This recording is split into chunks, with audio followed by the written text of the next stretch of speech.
देर लगती है इंसान की जवानी पे नाश करने वालों, जवानी जाने में वक्त कितना लगता है। ताकत पे इतराने वाला सोचे ताकत कितनी देर की है। हुस्न पे इतराने वाला सोचे हुस्न कितनी देर का है। आखिरकार सब फना तो होना ही। जिंदगी की क्या हैसियत, क्या औकात। इसीलिए तो कहते हैं ना, जिंदगी कायदे से गुजारो, अल्लाह ने दी है। अब आप शरीक हो और जुड़े, मोहब्बत से बोले सुभान अल्लाह। सर्दी अगर लग रही है तो मेरा ख्याल है कि अभी इतनी सर्दी नहीं है, फिर भी अगर लग रही है तो कोई बात नहीं, चादर से हाथ ना निकालो, लेकिन जबान जरूर अपनी आप जो है अल्लाह ताला की पाकी बयान करने में इस्तेमाल करो। जोरदार आवाज में कहें सुभान अल्लाह। जिंदगी इतने सलीके से गुजारी जाए, जिंदगी इतने सलीके से गुजारी जाए, जैसे चादर कोई कांटों से उतारी जाए। क्या परवरदिगारे आलम खालिक़े कायनात रब्बे लम यज़ल व ला यज़ाल का एहसान है। अल्लाह ताला ने जिंदगी अता फरमाई, सांसों का चलना बताता है। अल्लाह ताला हम पर कितना करीम, कितना रहम फरमाने वाला, किस दर्जा अल्लाह का प्यार। याद रखना अजीजा ने गिरामी उल कद्र परवरदिगारे आलम खालिक़े कायनात। इसका डिले बंद करना भैया, ये झं झं झं झं झं झं जो हो रही है बंद करो, सीधा सीधा करो। हेलो हेलो, ये टाइमिंग बढ़ाओ डिले की। हेलो हेलो हेलो, टाइमिंग जो है ना इसकी वो स्लो करो उसे। हेलो हेलो हेलो हेलो, हाँ हेलो, ठीक है। अब जरा मोहब्बत से बोलें सुभान अल्लाह। सुभान अल्लाह। समझ में आ रही है बात आपको? ताजदारे मदीना वाली ये कायनात मुस्तफा जाने रहमत के प्यारे दीवानों, अल्लाह ताला ने बड़ा करम फरमाया, परवरदिगार ने बेशुमार एहसान किए हम पर। ये जिंदगी अल्लाह ने अता फरमाई, ये सांसों का चलना बता रहा है, ये दिल की धड़कनें बता रही हैं। अल्लाह ताला का पता मिल जाएगा, अपने अंदर झांक कर देख लो, रब के करम और उसकी अताएं समझ में आ जाएंगी। अपने अंदर झांक कर देख लो जी, परवरदिगारे आलम ने कितने एहसान फरमाए, अल्लाह ताला ने कितना करम किया। अल्लाह ताला ने कुरान मजीद में बंदों को मिजाज दिया, फरमाया वफी अनफुसिकुम अफला तुबसिरून।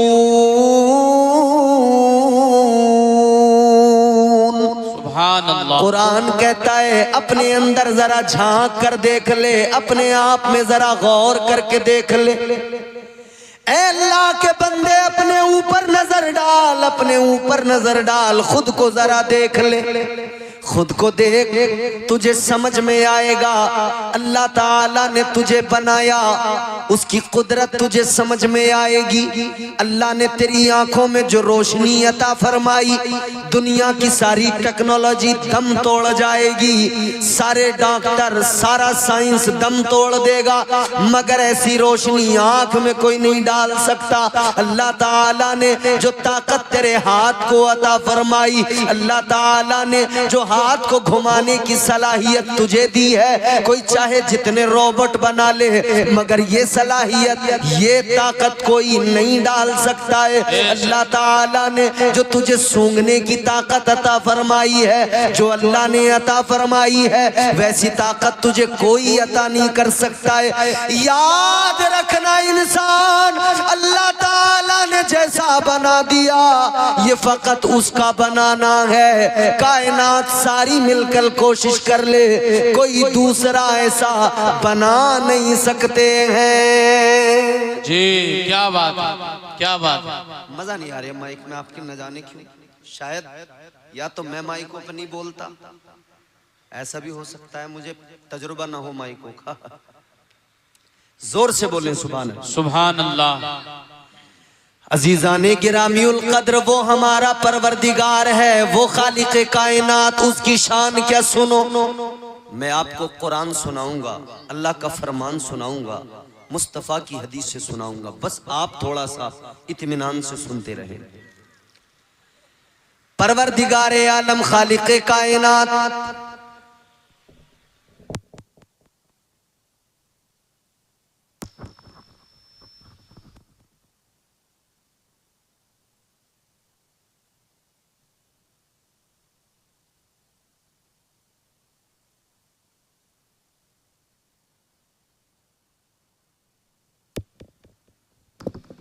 हेलो हेलो अल्लाह फजल फरमाए।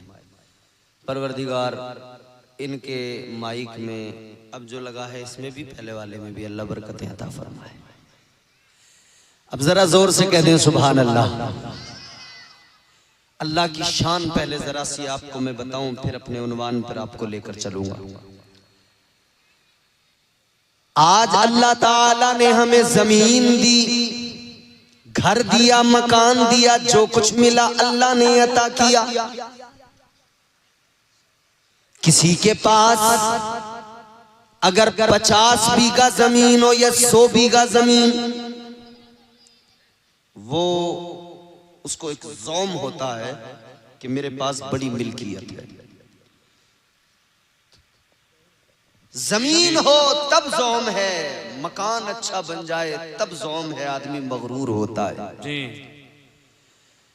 अल्लाह ताला ने जमीन अता की, घर मकान अता किया, परवरदिगार ने कारोबार अता किया, आदमी को ज़ौम हो गया, इंसान मगरूर हो गया, कहने लगा मुझे बड़ी मिल्कियत मेरे पास है, बड़ी दौलत मेरे पास है, मैं बड़ी मिल्कियत का मालिक हूं। मगर सुनो अजीजो, असल मिल्कियत का मालिक तो परवरदिगार है। कुरान मजीद में अल्लाह ने ऐलान फरमाया, तबारकल्लज़ी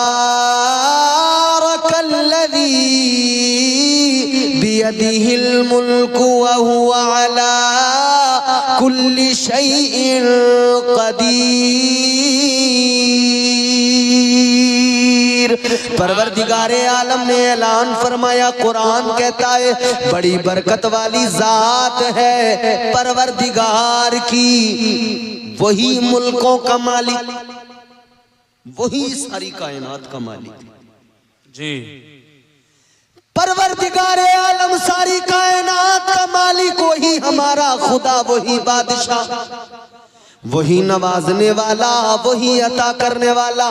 उस परवरदिगार के बेशुमार एहसानात, मगर सबसे बड़ा एहसान ये कि अल्लाह ताला ने हमें अपने महबूब का उम्मती बना दिया। सबसे बड़ा एहसान ये अल्लाह ताला ने हम गुनहगारों को अपना प्यारा महबूब अता फरमाया। अल्लाह अकबर, गौर कीजिए अजीजों, वो प्यारा महबूब अल्लाह ने अता फरमाया कि जिन्होंने सारी रातें अपनी रोते रोते उम्मत के गम में गुजार दी। अल्लाह अकबर कबीरा। मुस्तफा जाने रहमत के गुलामों, आज हमें जो कुछ मिला है अल्लाह ने अता किया है, मगर सदका मदीने वाले मुस्तफा का है। आज के जलसे में आने वालों, एक बात जरा तवज्जो से सुनना और दिल की तख्ती पे लिख के लेके जाना। परवरदिगार ने हमसे पहले भी न जाने कितनों को पैदा किया, पहले भी कितनी उम्मतें दुनिया में आई, मगर अल्लाह ने हम पर खुसूसी करम फरमाया। पहले वालों का हाल क्या था? अगर वो गुनाह किया करते थे अल्लाह ताला का अजाब आ जाता था, अगर वो नाफरमानियां किया करते थे रब का अजाब आ जाता था।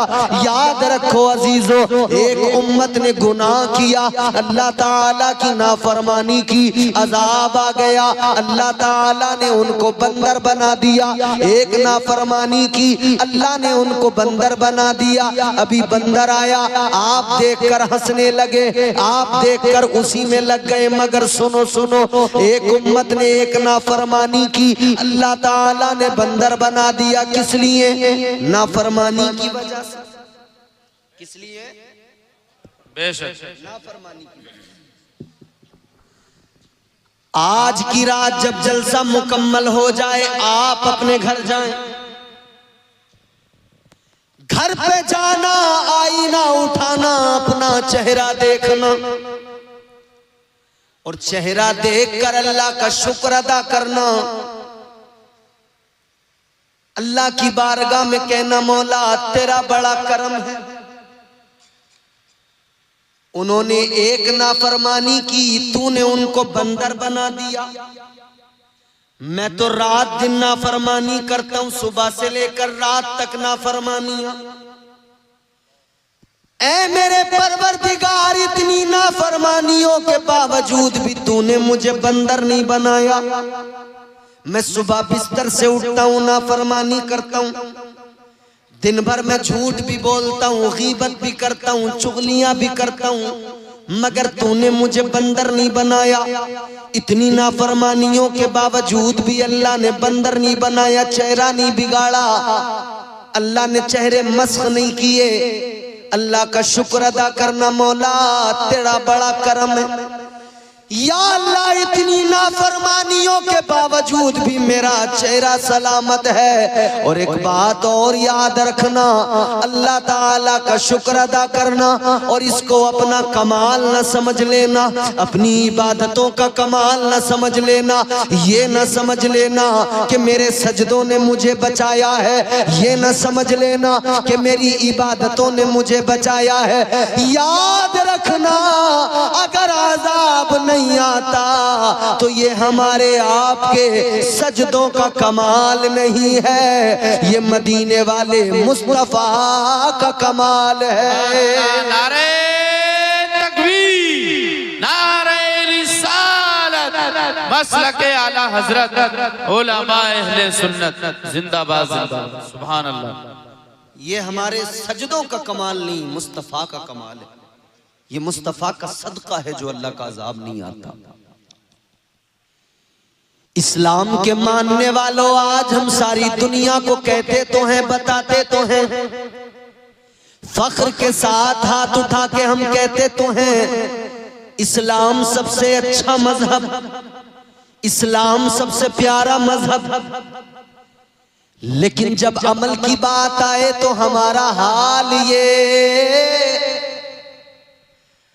हम इस मजहब मुहज्जब के उसूलों ज़वाबित को अपनाने को तैयार नहीं, इस्लाम के उसूलों पर अमल करने को तैयार नहीं। इस मजहब ने हम पर जो चीजें नाफिज की, मुस्तफा जाने रहमत के फरामीन के जरिए जो पैगामात हम तक पहुंचे, क्या है इस्लाम? इस्लाम यही है, आप ईमान लाने के बाद शरीयत मुस्तफा पर अमल करें। अल्लाह ताला ने नमाज फर्ज फरमाई, 5 वक्त की आपका काम, हमारा काम कि हम 5 वक्त बाजमात नमाज अदा करें। अल्लाह ताला ने प्यारे मुस्तफा ताजदारे मदीना के जरिए जो अहकामात हम तक पहुंचाए, हमारी जिम्मेदारी हम अमल करें। इस्लाम कहता है झूठ बोलना हराम है, हमारी जिम्मेदारी हम झूठ से परहेज करें। याद रखना अजीजों, आज सारी दुनिया के अंदर मुसलमान जिस हाल में है, हम सब वाकिफ हैं। हम रोना भी रो रहे हैं, मगर एक ही कमी है, इतना सब होने के बावजूद भी हमने बदला नहीं है खुद को, अपने अंदर कोई बदलाव हम लेकर नहीं आए। काश हम देखते कि दुनिया में आज जो हमारी हालत है उसका जिम्मेदार कौन है? हम खुद हैं। परवरदिगारे आलम ने जो अहकामात नाफिज किए हैं, अगर हम उन पर अमल करने लग जाएं, खुदा की कसम, बलाओं को टालने वाली जात अल्लाह की, मुश्किलों को आसान बनाने वाली जात अल्लाह ताला की। ऐ लोगों, हमारा काम इतना, हम अल्लाह ताला के नाफिज करदा उसूलो ज़वाबित क़वानीन पर अमल करने लग जाए। नमाज इस्लाम में हमको 5 वक्त की अल्लाह ताला ने अता फरमाई, फर्ज फरमाई।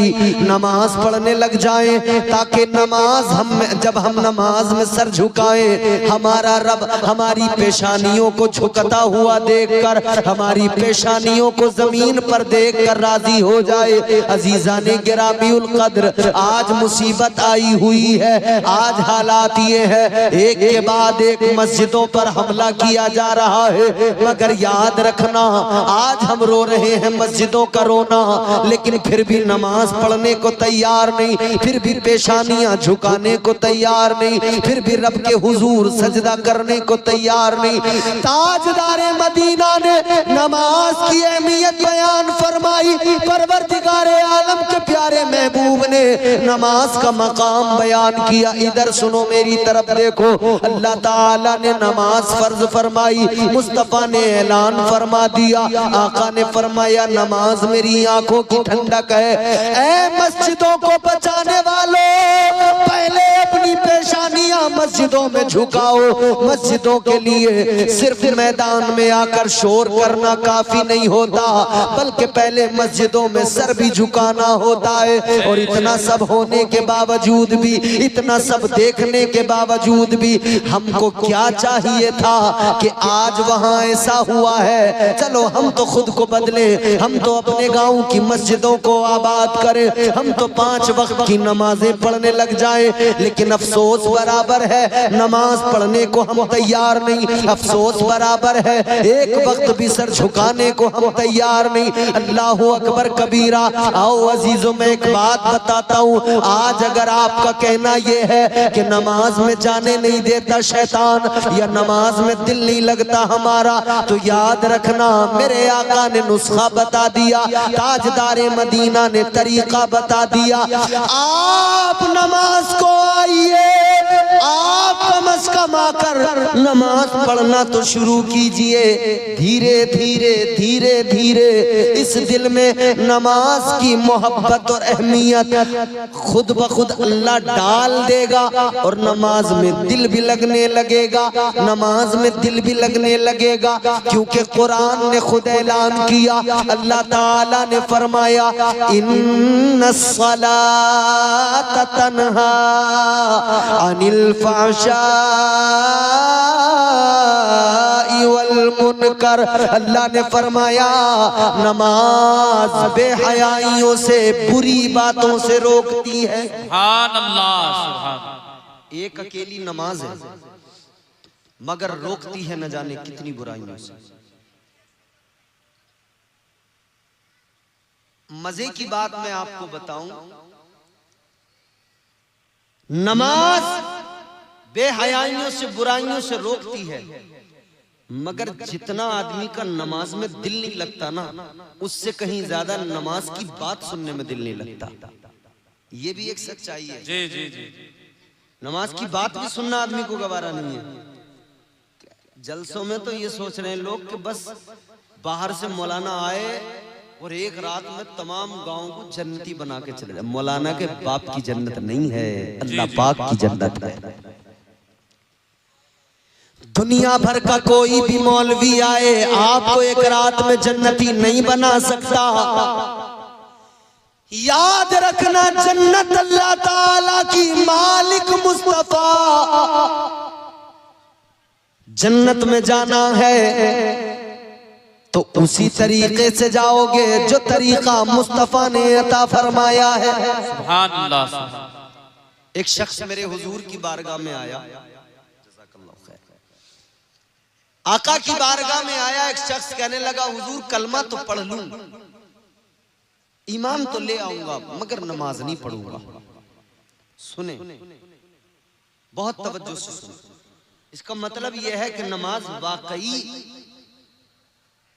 इंसान की तबीयत पे उसे वक्ती तौर पर गिरा तो गुजरती है, मगर इसके फवाइद बड़े हैं। सुभान अल्लाह। और जब एक बार इंसान आदी हो जाए तो फिर उसका दिल भी नहीं लगता है बगैर नमाज के।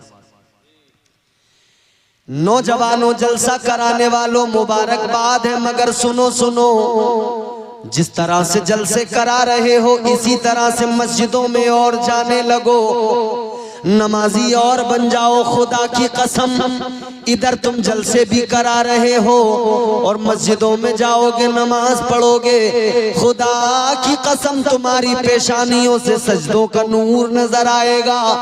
सारी दुनिया जब नौजवान को, इस नमाजी को देखेगी, इसका खौफ दुनिया पे ऐसा होगा कोई आंख मिलाने वाला नहीं होगा।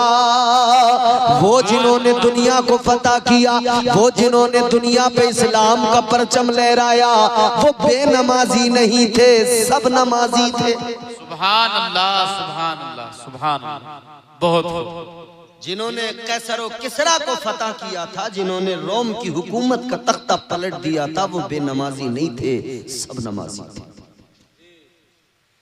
हम तो चैनो सुकून की जिंदगी गुजार रहे हैं, फिर भी नमाज नहीं पढ़ते। उन्होंने तो तलवारों के साये में नमाजें अदा की, हम तो बड़े मजे की जिंदगी गुजार रहे हैं, गोश्त से रोटी खा रहे हैं, बिरयानियां खा के नमाज नहीं पढ़ रहे। उन्होंने सूखे हुए चमड़े पानी में भिगो भिगो कर उनको चबा चबा कर पेट की आग बुझाई, या कुछ ना मिला तो फाके किए, मगर फिर भी उन्होंने नमाजें अदा की, फिर भी उन्होंने सजदे किए। ये उनकी बात थी। आज हम चाहते तो ये है दुनिया को फतह कर ले, मगर एक वक्त नमाज पढ़ने को तैयार नहीं। इरादा तो ये है कि हम सारी दुनिया को फतह कर लें, मगर नमाज एक वक्त की पढ़ने को तैयार नहीं। एक शख्स हुजूर की बारगाह में आया, कहने लगा हुजूर कलमा तो मैं पढ़ लूंगा मगर नमाज नहीं पढ़ूंगा, ईमान तो ले आऊंगा मगर नमाज नहीं पढ़ूंगा। आका ने फरमाया अच्छा नमाज नहीं पढ़ोगे? का नहीं पढ़ूंगा। तो हुजूर ने पता क्या फरमाया? हुजूर ने फरमाया चलो एक काम करो, तुम कलमा पढ़ो, बस 40 दिन नमाज पढ़ लो, उसके बाद में तुम्हारी मर्जी, मत पढ़ना। बोलो ना सुभान अल्लाह, सुभान अल्लाह, जोर से बोलो। कितने दिन आका ने फरमाया? बस 40 दिन नमाज पढ़ो, बस 40 दिन पढ़ लो। ताजदारे मदीना वाली ये कायनात मुस्तफा जाने रहमत ने फरमाया 40 दिन नमाज पढ़ लो, फिर तुम्हारी मर्जी, मत पढ़ना। इतना सुना तो कहने लगा चलो इतना तो कर ही लूंगा, 40 दिन में क्या है, पढ़ लूंगा जी। मुस्तफा जाने रहमत ने कलमा पढ़ाया, उसने कलमा पढ़ा, ईमान ले आया। सुभान अल्लाह, कलमा पढ़ लिया, 40 दिन नमाजें पढ़ने को राजी हो गया, कहने लगा पढ़ लूंगा। पहला दिन 5 वक्त बाजमात नमाज अदा की। नबी के सहाबा से कहने लगा देखो तुम्हें सारी जिंदगी पढ़ना है, मुझे बस 40 दिन। कहते आज पहला दिन है, आज के बाद में 39 दिन रह जाएंगे। दूसरा दिन आया, इसने नमाजें पढ़ी, कहते अब 38 दिन रह गए। दिन गिनता रहा, नमाजें पढ़ता रहा, दिन गिनता रहा, नमाजें पढ़ता रहा। जब वक्त गुजरता गया, वक्त गुजरता गया, दिन कम होते गए। जब 39 दिन होने को आए, सबसे कह रहा था अब बस देखो मेरी छुट्टी होने वाली है, तुम पढ़ते रहना सारी जिंदगी भर नमाजें, मेरा काम खत्म, 40 दिन हो जाएंगे छुट्टी। आखिरी दिन आ गया, 40वां दिन। नमाज पढ़ने आया मस्जिद के अंदर। आखिरी दिन आया, फजर पढ़ी, जोहर पढ़ी, मगरिब, ईशा। जब ईशा की नमाज पढ़ने आया, आखिरी नमाज, इसे लग रहा था ये मेरी आखिरी नमाज है। नमाज ईशा अदा की। नमाज ईशा पढ़ने के बाद में घर जाने लगा, सबसे मुलाकात करता है, साहबा से कहता है चलो अब तुम पढ़ते रहना, हमारा हो गया काम। मगर मेरे अजीजों, जब नमाज पढ़ के ये चला गया, सारे सहाबा चले गए, दिन आ गया 41वां, फजर का वक्त हुआ। फजर का वक्त हुआ, नमाजी जब मस्जिद की तरफ आए, मेरे मुस्तफा के सहाबा जब मस्जिद की तरफ आए, ताजदारे मदीना के सहाबा ने देखा, जो आदमी रात कह रहा था मेरी छुट्टी, कल से नहीं पढ़ूंगा, आज फजर की नमाज में सबसे पहले आके मस्जिद में बैठ गया। नारे तकबीर, नारे रिसालत, इस्लाहे मुअशरा कॉन्फ्रेंस जिंदाबाद, सुभान अल्लाह। 41वें दिन सबसे पहले मस्जिद में आ गए। वाह वाह। साहबा ने आकर देखा, ये तो मना कर रहा था, अब नमाज नहीं पढ़ूंगा, मस्जिद में कैसे आया? मेरे मुस्तफा जाने रहमत के प्यारे दीवानों, गौर करो, 41वां दिन है, सबसे पहले मस्जिद में आ गया, मस्जिद में बैठ गया। नमाज के लिए जब सबसे पहले आया, देखा तो साहबा ने मालूम किया, तू तो रात तक कहता था अब नमाज नहीं पढ़ूंगा, रात तक कहता था सुबह से मेरी छुट्टी, क्या हुआ जो तू नमाज पढ़ने मस्जिद में सुबह सुबह चला आया, सबसे पहले फजर की नमाज में आ गया? कहने लगा, रात तक तो मैं भी यही सोच रहा था, अब मुझे नमाज पढ़ने की जरूरत नहीं है, अब मेरा काम हो गया, वादे के मुताबिक 40 दिन मैंने नमाज पढ़ ली, अब मुझे नमाज पढ़ने की जरूरत नहीं, अब मुझे सजदे करने की जरूरत नहीं, अब मुझे बंदगी की जरूरत नहीं। कहने लगा, मगर जब मैं रात जाकर बिस्तर पे सोया, जब मैं रात जाकर बिस्तर पे लेटा, कहता है मुझे सारी रात नींद नहीं आई, करवटें बदलता रहा, मेरे दिल में एक हलचल सी पैदा हो गई, मेरा दिल मुझसे कहने लगा, तू नमाज पढ़ने नहीं जाएगा, वो नमाज जो नबी की आंखों की ठंडक है। मेरा दिल मुझसे कहने लगा, तू नमाज पढ़ने नहीं जाएगा, वो नमाज जिस नमाज में तेरी तबीयत को शादगी मिलती है, तेरी तबीयत को आराम मिलता है, तेरे दिल को सुकून मिलता है। कहता है सारी रात में बिस्तर पे करवटें बदलता रहा, सारी रात नींद नहीं आई, सारी रात करवटें बदलने के बाद में इस नतीजे पे पहुंचा कि अब नमाज के बगैर मुझसे रहा नहीं जाएगा। कहने लगा, 40 दिन की नमाज ने मुझे ऐसा बदल दिया, अब कोई मुझे रोकेगा तब भी मैं रुक नहीं पाऊंगा, बल्कि अब मैं जब नमाज पढ़ूंगा तभी मेरे दिल को सुकून आएगा।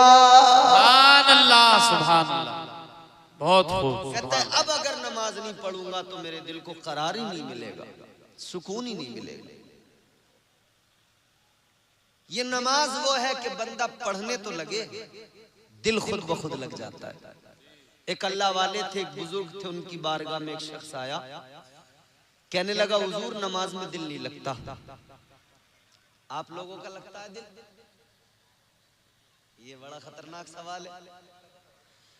लगता तो 5 वक्त की पढ़ते, नहीं पढ़ते हो तो मतलब साफ है कि लगता नहीं है।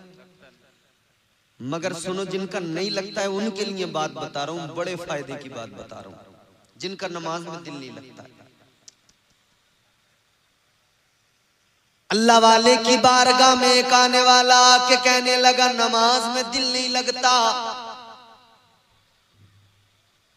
क्या करूं? अल्लाह वाले ने फरमाया, सुन, नमाज में अगर तेरा दिल नहीं लगता तो तुझे खुशखबरी सुना रहा हूं। कहा, कैसी खुशखबरी? अल्लाह वाले ने फरमाया, खुशखबरी ये है, अगर तेरा नमाज में दिल नहीं लगता है तो तुझे डबल सवाब मिलेगा, तू बस नमाज पढ़ता रहे। सुभान अल्लाह। नमाज में दिल भले नहीं लगता है मगर तू पढ़ता रहे, तुझे डबल सवाब मिलेगा। कहने लगा, हुजूर डबल कैसे? फरमाने लगे, डबल इसलिए मिलेगा, एक तो ये कि तेरा दिल नहीं लगता, तबीयत नहीं लगती, फिर भी पढ़ रहा है तो शैतान के वसवसों से, शैतान के मकर से बच कर आ रहा है। खुद को जबरदस्ती नमाज के लिए ला रहा है। इस जबरदस्ती आने और लाने पर, दिल ना लगने के बावजूद नमाज पढ़ने पर, एक तो इस पर तुझे सवाब मिलेगा और दूसरा नमाज पढ़ने पर अल्लाह तुझे सवाब अता करेगा। फरमाने लगे अगर तेरा दिल नमाज में नहीं लगता और ज्यादा पढ़, अल्लाह ताला डबल सवाब अता फरमाएगा। परवरदिगार तुझे मजीद सवाब अता फरमाएगा। याद रखना अजीजों, अगर दिल नहीं लगता है और ज्यादा पढ़ो ताकि अल्लाह ताला डबल सवाब अता फरमाए। तो इस्लाम का पहला ज़ाब्ता तो यह है कि आप नमाजी बने। पहला उसूल तो यह है कि बंदा नमाजी बने। लेकिन हमने मुआशरे में ऐसे भी लोग देखे जो नमाजी तो हैं, नमाज तो पढ़ते हैं, मगर नमाजों को बचा नहीं पाते। जितना जरूरी नमाज पढ़ना, उसको बचाना भी उतना जरूरी। पहली चीज ये, आदमी नमाज पढ़े तो उसकी नमाज की क्वालिटी ये हो कि उसकी नमाज उसे बुराइयों से बचाए, उसकी नमाज उसे बेहयाइयों से बचाए, उसकी नमाज उसे गीबत करने से बचाए, चुगली करने से बचाए। हमने तो अपने मुआशरे में देखा है, आदमी मस्जिद से नमाज पढ़ के निकलता है, दरवाजे पे आके झूठ बोलने लगता है। आदमी मस्जिद से नमाज पढ़ के निकला, किबला मस्जिद के दरवाजे से उसने गीबत करना शुरू कर दिया। कोई और भी नहीं मिला तो इमाम की।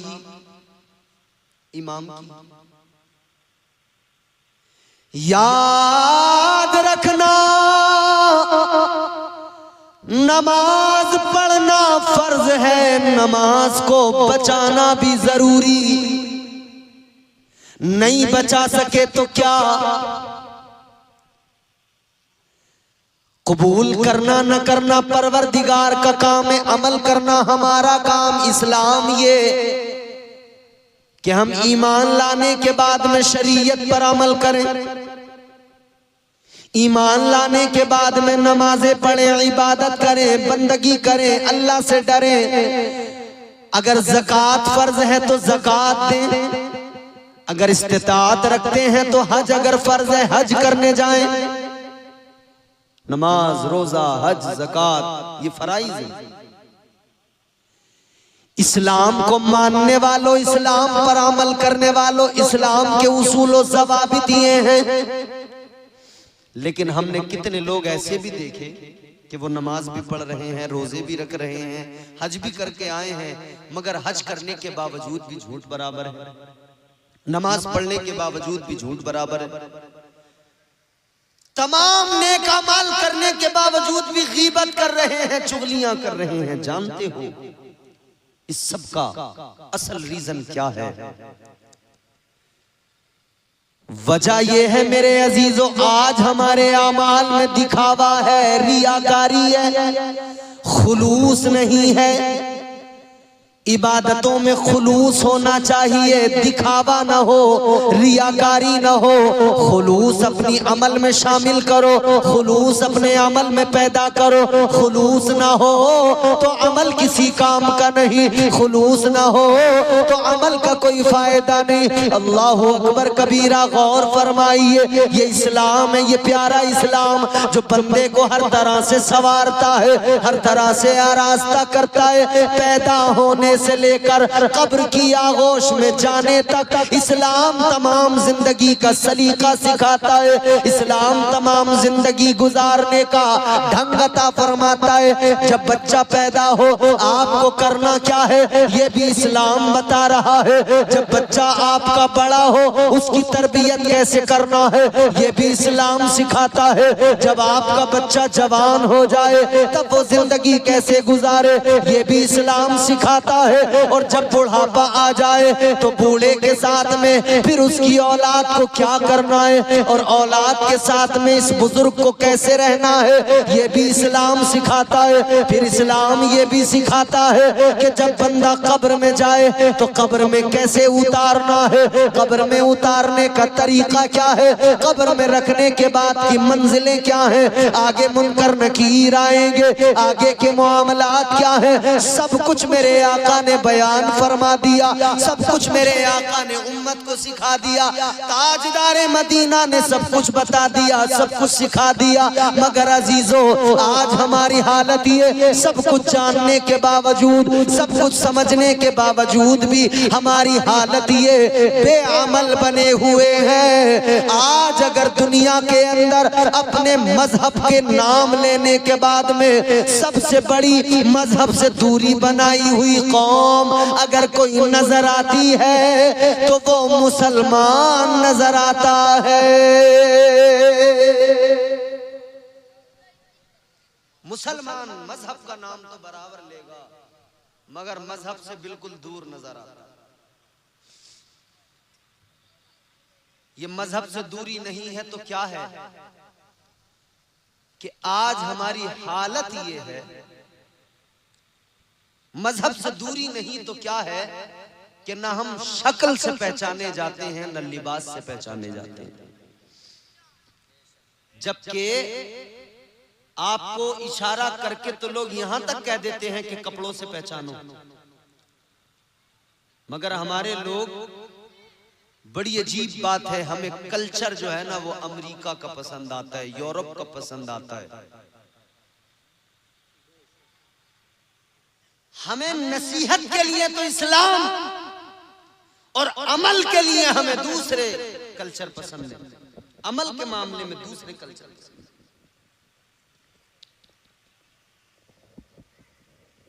कल्चर की बात जहां तक है ना, अगर हमें मुस्तफा का दिया हुआ कल्चर पसंद आया होता तो हमारे चेहरों पे मुस्तफा की सुन्नत होती। अगर हमें कल्चर मुस्तफा का पसंद आया होता तो हमने अपनी तरबियत ऐसे, अपनी बच्चों की तरबियत ऐसे की होती जैसे मेरे मुस्तफा ने हसनैन करीमैन की तरबियत की। हमने अपने बच्चों की तरबियत कैसे की? हमारे बच्चे बिगड़ते गए, हम नजरअंदाज करते गए। हमारे बच्चे गालियां देते गए, हम नजरअंदाज करते गए। हमारे बच्चे रात दिन बेहयाइयों में मुलव्विस रहे, हम नजरअंदाज करते रहे। हमारी कौम की बेटियां बेपर्दा हुई, हमने अपनी आंखों को मूंद लिया। याद रखना, इकबाल ने कहा कि मोहम्मद से वफा तूने तो हम तेरे हैं, ये जहां चीज है क्या लोहो कलम तेरे हैं। सरकारे मदीना ताजदारे दो आलम मुस्तफा जाने रहमत सल्लल्लाहु ताला अलैहि वसल्लम से वफा कीजिए। मुस्तफा जाने रहमत से वफा करने का मतलब ये नहीं कि हम दाढ़ियां मुंडाएं फिर अपने आप को नबी का वफादार कहें। हम झूठ बोले फिर अपने आप को नबी का वफादार कहें। शराबे पिए फिर अपने आप को नबी का वफादार कहें। जुआ खेले फिर अपने आप को नबी का वफादार कहें। गालियां जबानों पर हो फिर अपने आप को नबी का वफादार कहें। और फिर हम कहते हैं हमारी दुआएं कबूल नहीं हो रही हैं, हमारे साथ बड़ी परेशानियां हैं, बड़ी दिक्कतें हैं, बड़े मसाइल हैं। आज हमारा शिकवा ये हमारी दुआएं कबूल नहीं हो रही हैं, शिकवा है ना। लेकिन ये देखा कि हमने अपनी जबान को गालियों से गंदा किया, हमने अपनी जबान को झूठ से गंदा किया, हमने अपनी जबान को चुगली और गीबत से गंदा किया। जबान को पाक कीजिए अपनी, झूठ, गीबत, चुगली, बदकारियों से बचिए, फिर दुआ मांगिए, फिर देखिए अल्लाह ताला दुआ कबूल करता है या नहीं करता है। अच्छा, हम एक तरफ दुआ कर रहे हैं, या अल्लाह कोई उमर जैसा आदिल भेज दे। मुसलमानों की हालत बड़ी नाजुक है। हम दुआ कर रहे हैं, या अल्लाह कोई सलाहुद्दीन अय्यूबी पैदा कर दे। शेखपुरा वालों, एक जुमला सुनो, बेपर्दा औरतों की गोद में सलाहुद्दीन अय्यूबी पैदा नहीं होते। बेपर्दा और आवारा मिजाज औरतों की आगोश में उमर जैसा आदिल पैदा नहीं होता, हुसैन जैसा शहीद आजम पैदा नहीं होता। उसके लिए माँ हजरत फातिमा जैसी चाहिए, उसके लिए माँ वो चाहिए जो पाक दामन हो, पाकीज़ा हो, जो रातों को जागकर सजदे करने वाली, अपने रब को मनाने वाली हो। माँ भी ऐसी चाहिए, तब वो पैदा होंगे। आज हमारी माएं जैसी हमारी मुआशरे की औरतें, वैसे बच्चे। जब औरतें नाच रही हैं तो बच्चा भी पैदा होती नाच रहा है। जब औरतों की जबान अच्छी नहीं, गालियां हैं जबान पर, तो पैदा होने के बाद जैसे उसने बोलना सीखा, सबसे पहले उसने भी साथ साथ ये सीखा। जहां अम्मा अब्बा ये चीज, ये अल्फाज सीखे, तो अम्मा अब्बा को गालियां देते सुना, तो फिर उसने भी गालियां सीख ली। छोटे छोटे बच्चे, क्या आपने देखा नहीं, इन्हें कहां से कहीं से कोई, आप बच्चे को कलमा नमाज सिखाएं, इमाम के पास भेजें, तब जाकर सीखता है। गालियां सिखाने के लिए आपने किसी ट्रेनिंग सेंटर में भेजा, किसी स्कूल में भेजा? बताइए, किसी स्कूल में भेजा कि यहां पे गालियां सीखेगा? नहीं ना, खुद सीखा। कैसे सीखा? जब उसके सामने बार बार गालियां दी जा रही थी, वो खुद ब खुद सीख गया। इसी तरह से अगर उसके सामने बार बार कुरान पढ़ा जाता, वो खुद ब खुद कुरान पढ़ने वाला बन जाता। अगर उसके सामने उसकी माँ नमाज पढ़ती, बाप नमाज पढ़ता, वो देखता, उसकी आंखें बार बार उस मंजर को देखती, वो भी मुसल्ला बिछा के नमाज पढ़ने वाला नमाजी बन जाता। हम बच्चों को जो कहते हैं ना कि हमारे साहब नौजवान बिगड़ गए, नौजवान बिगड़ गए, नौजवान नहीं बिगड़े, पहले हमारे बुढ़े बिगड़े, तब नौजवान बिगड़े। बुरा ना माने मेरी बात, पहले हमारे बुजुर्ग बिगड़े, तब नौजवान बिगड़े। क्योंकि इन बुजुर्गों ने जब इनके सामने गालियां दी, ये कभी बच्चे थे, ये बचपन से जब बड़ों की गालियां सुनते आए तो इनकी जबानों पर भी गालियां आ गई। जब बड़ों से इन्होंने बचपन से देखा कि हमारे जो बड़े थे आज बुजुर्ग हुए हैं, कल जब हमने इन्हें देखा था ये डांस करते थे, तो फिर नौजवान भी वही सीखा है डांस करना। कल जो करते देखा था, आज का नौजवान वही कर रहा है।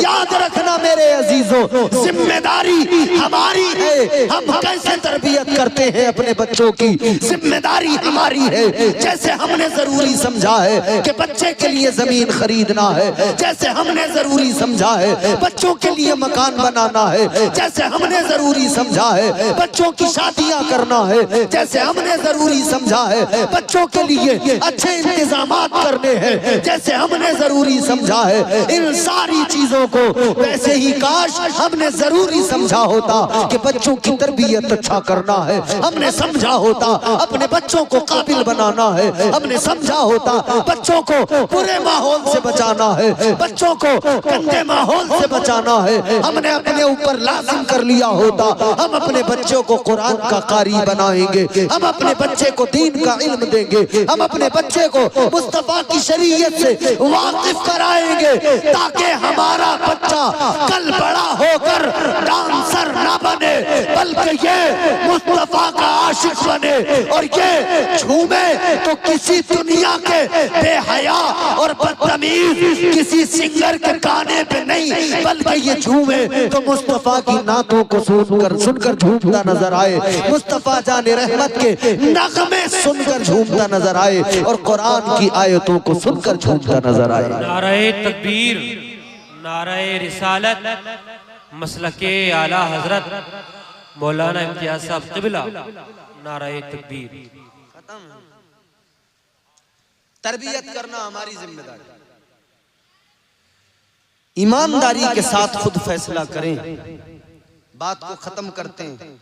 एक बात और मैं आपको बताऊं, मैं किसी की बुराई, किसी के बारे में कुछ बोलना नहीं चाहता कभी भी। मैं चाहता हूं सब मुझसे खुश रहें, मगर माजरत के साथ एक बात जरूर कहता हूं, होता है कभी कभी वैसे तो गड़बड़ हो ही जाती है, लेकिन फिर भी शायद मैं ये तो नहीं कहता कि साहब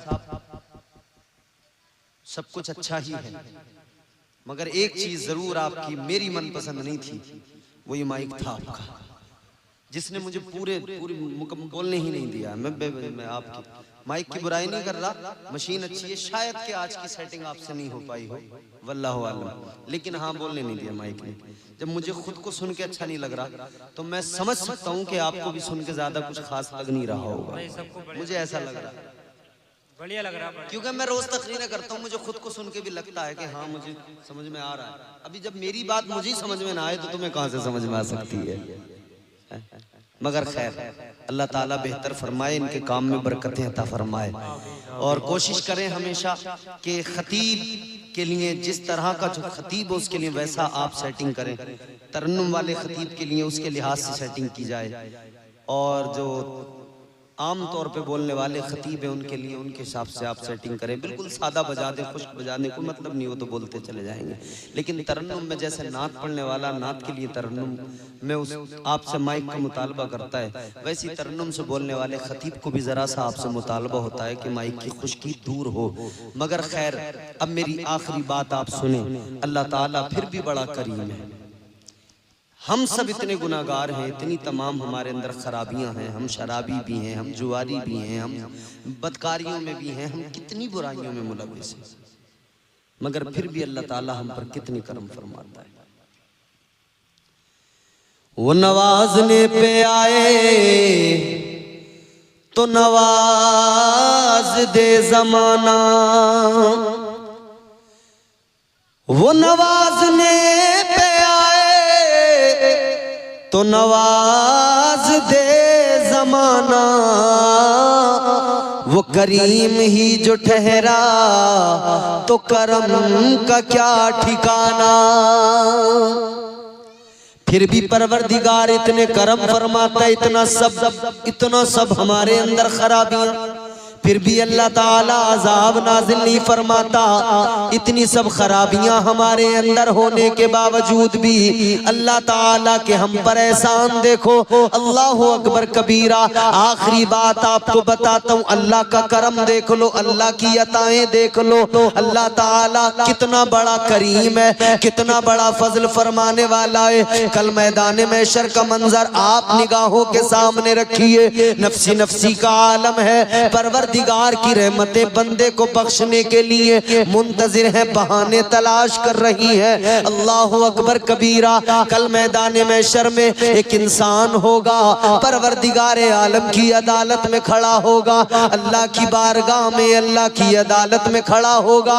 परवरदिगार आलम की बारगाह में जब उसके आमाल का वजन किया जाएगा, अल्लाह ताला की अदालत में जब आमाल तोले जाएंगे, आमाल उसके इतने नेकियां और गुनाह, एक पल्ले में नेकियां एक में गुनाह, जब वजन किया जाएगा तो इतने कि एक नेकी की बस जरूरत पड़ेगी, एक नेकी कम पड़ जाएगी फकत जन्नत में जाने के लिए। एक नेकी की जरूरत पड़ेगी बस जन्नत में जाने के लिए। दोनों पल्ले बराबर हैं, एक नेकी आ जाए काम बन जाए, एक नेकी मिल जाए परवाने जन्नत मिल जाए। जल्दी सुनो, ये परेशान होगा, सोचेगा एक नेकी कम पड़ गई, काश मैंने कोई एक अमल ऐसा कर लिया होता दुनिया में कि ये एक नेकी की कमी भी पूरी हो जाती और मैं जन्नत का हकदार बन जाता। एक नेकी कम पड़ गई, क्या करूं? अल्लाह ताला की अदालत में अल्लाह ताला ने फरमाया, तूने,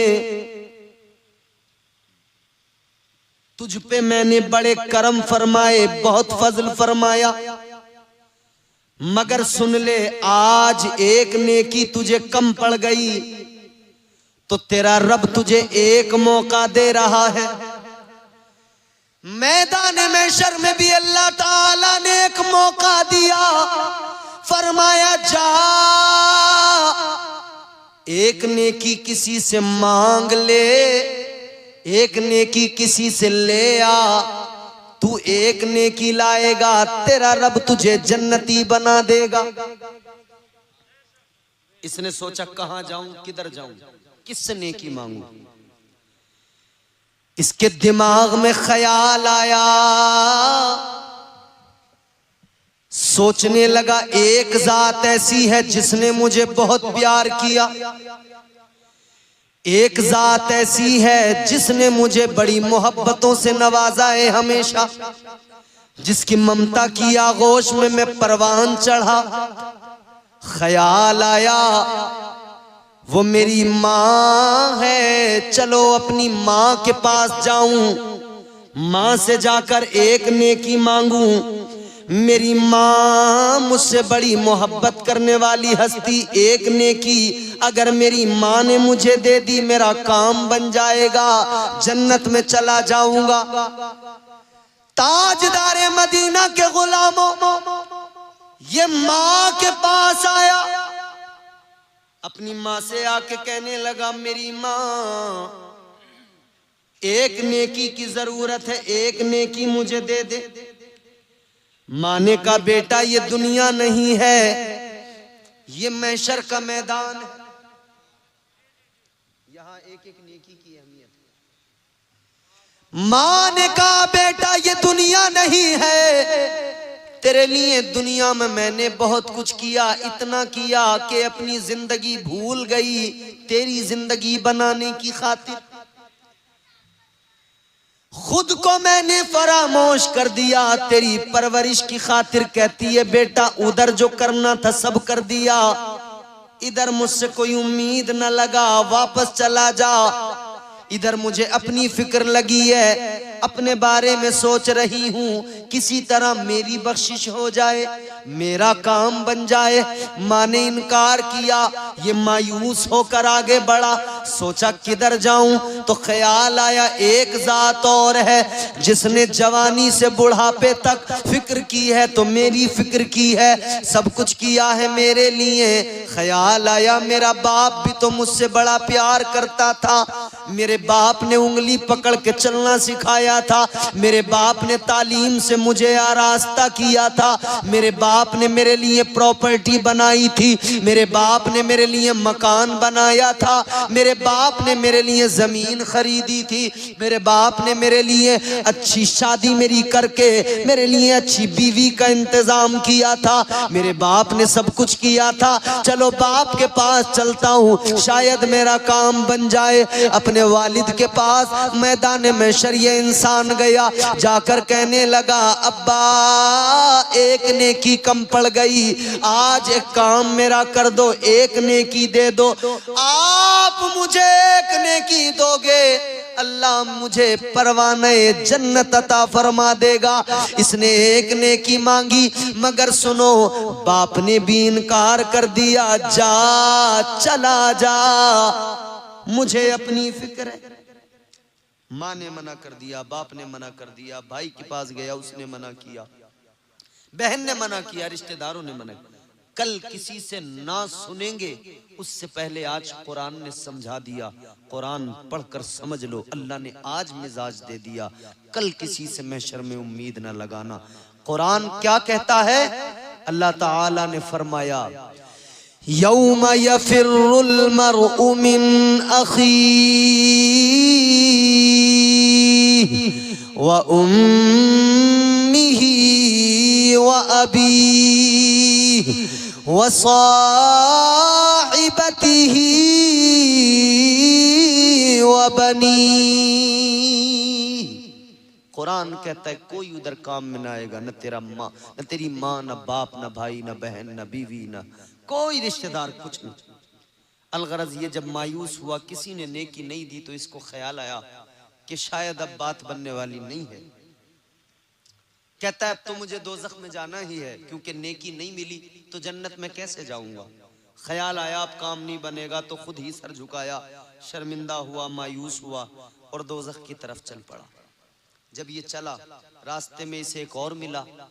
उसने इसके चेहरे को देखा, कहा क्या हुआ, बड़ा गमगीन है। कहने लगा गम क्यों ना हो मुझे, परेशान क्यों ना हो जाऊं मैं। एक नेकी कम पड़ गई, एक नेकी फकत, जिसकी वजह से मैं जन्नत में जाने से रुक गया। उसने कहा एक कम पड़ी है ना, इसका मतलब नेकियां तो इतनी हैं तेरे पास कि एक और हो तो तू जन्नत में चला जाए। हैं तेरे पास नेकियां, बस एक कम पड़ी है। वो कहने लगा तू इतना मायूस है, मेरी हालत देख, मेरे पास क्या है, सिर्फ गुनाह, सिर्फ गुनाह, कोई नेकी ही नहीं है। कहा मतलब, कहा बस एक नेकी मेरे पास है। तुझे एक कम है, मेरे पास ले दे के एक ही नेकी है। कहने लगा चल तू बड़ा मायूस है, एक नेकी से मैं तो जन्नत में जाने वाला हूं नहीं, मगर तेरा काम जरूर बन जाएगा, तू तो जरूर जन्नत में चला जाएगा। कहने लगा मेरा तो एक नेकी से काम नहीं बनने वाला, तू एक नेकी मेरी ले जा, जा तू मायूस ना हो, जन्नत में चला जा। ये बड़ा खुश हुआ, नेकी ली, अल्लाह की अदालत में आया, मीज़ान पर लाकर नेकी को रखा। नेकी रखी तो इसका पल्ला भारी हो गया। अल्लाह ने फरमाया तू नेकी ले आया, अब तुझे जन्नत का हकदार बनाया जा रहा है, जा जन्नत में चला जा। आखिरी जुमले सुनो और इसी पर आप इस जुमले को अपने दिल दिमाग में महफूज कर लो। रब की रहमतें बहाने तलाश करती हैं, मगर पहले जरा अपना मुहासबा कर लो। मगर अल्लाह ताला कितना बड़ा करीम है ना, कितना बड़ा प्यार करने वाला, उससे ज्यादा कौन हमें मोहब्बत कर सकता है। इधर ये नेकी लेके आया, अल्लाह ने फरमाया तू जन्नत का हकदार, चला जा। ये जन्नत की तरफ चला, अभी काम बना है, बड़ा खुश हुआ है, अब ये जन्नत की तरफ चला है। अल्लाह ताला ने फरमाया जरा रुक जा। डर गया, घबरा गया, जैसे तैसे काम बना, जा रहा हूं जन्नत में। अल्लाह ताला ने फिर रोक लिया, पता नहीं क्या होगा। परवरदिगारे आलम ने फरमाया जाते जाते एक बात बता कर जा, ये जो नेकी तू लेकर आया किसने तुझे दी, कहां से लेकर आया। मैदान महशर में नफ्सी नफ्सी का आलम है, मगर तुझे ऐसे माहौल में किसी ने नेकी दी है, कौन है वो, किसने दी, कहां से लाया। अब इसने सारा माजरा सुनाया, या अल्लाह फला आदमी मिला उसने दी। अल्लाह ताला ने फरमाया एक काम कर, जन्नत में तो तू जाएगा, मगर जाने से पहले उसे जरा लेकर आ जिसने तुझे एक नेकी दी, उसे जरा बुला कर ला। ये दौड़ के गया, कहने लगा उसको जाकर मिला, उससे जाकर कहने लगा चल तुझे रब की अदालत में जाना है, अल्लाह ने बुलाया है, चल परवरदिगारे आलम ने बुलाया है। इसने जैसे ही कहा वो साथ आया रब की अदालत में।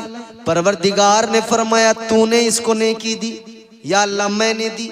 अल्लाह ताला ने फरमाया एक बात बता, मैदान महशर में कोई किसी के काम नहीं आ रहा है, सबको अपनी अपनी फिक्र लगी है, मगर तूने जो इसको नेकी दी वजह क्या, क्यों दी। कहने लगा या अल्लाह एक ही नेकी थी मेरे पास, मैंने सोचा मेरा तो कुछ नहीं होने वाला, चलो मेरी नेकी से यही जन्नत में चला जाए। परवरदिगार ने फरमाया मैदान महशर में तूने इसे एक नेकी देकर सखावत का मुजाहिरा किया, सखावत तूने दिखाई। अल्लाह ने फरमाया अब जरा ये बता सबसे बड़ा सखी कौन है। सबसे बड़ा सखी कौन? ये कहने लगा या अल्लाह सबसे बड़ा सखी तो तू है, तुझसे बड़ा सखी तो कोई नहीं। ऐ मेरे परवरदिगार तुझसे बड़ा कायनात में सखी कोई नहीं। अल्लाह ने फरमाया तो सुन ले, जब सबसे बड़ा सखी मुझे मानता है तो सुन ले, तेरी सखावत ये कि तूने एक नेकी देकर इसे जन्नती बनाया, और तेरे रब की सखावत ये कि तेरा रब तेरी इसी अदा पर तुझे जन्नती बना रहा है।